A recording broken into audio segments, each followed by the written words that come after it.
ఇక మేడ్చల్ మండలం గుండ్లపోచమ్మపల్లి మున్సిపాలిటీలో గౌడవెల్లి సాంకేత్ భూసత్వలో వృక్షార్చన కార్యక్రమం నిర్వహించారు. మాజీ సీఎం కేసీఆర్ పుట్టినరోజు వేడుకలు ఘనంగా నిర్వహించారు. కృషి హోమ్స్ అనాథ పిల్లలతో కలిసి కేక్ కట్ చేసి సంతక్తి భోజనాలు చేశారు. ఇక గ్రీన్ ఇండియా ఛాలెంజ్ మేడ్చల్ నియోజకవర్గం ఇన్ఛార్జ్ మెట్టు శ్రీకాంత్ రెడ్డి ఆధ్వర్యంలో కార్యక్రమం జరిగింది. గ్రీన్ ఇండియా ఛాలెంజ్ వ్యవస్థాపకులు మాజీ ఎంపీ సంతోష్, మేడ్చల్ ఎమ్మెల్యే మల్లారెడ్డి కార్యక్రమంలో పాల్గొని మొక్కలు నాటారు. ఈ కార్యక్రమంలో బీఆర్ఎస్ నాయకులు, మహిళా నేతలు పాల్గొన్నారు.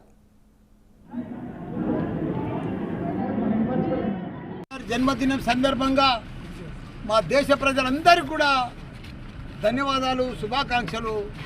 ఈరోజు ఆయన జన్మదినం అంటే ఒక పండుగ దినం.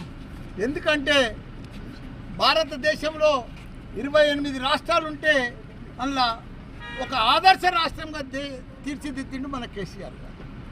దేశంలోనే 12,769 గ్రామాలు ఉంటే ప్రతి గ్రామంలో తాగునీరు, సాగునీరు, డంపింగ్ యార్డు, గ్రేవ్ యార్డు, 24 గంటల కరెంటు, ఇవన్నీ కూడా మన క్రీడా మైదానం, 1000 గురుకుల పాఠశాలలు, కులమత భేదం లేకుండా బీసీలకు, ఎస్సీలకు, మైనార్టీలకు ప్రతి ఒక్కరికి కుల పాఠశాలలు తెరిచిన ఘనత కూడా మనకు సీఎం.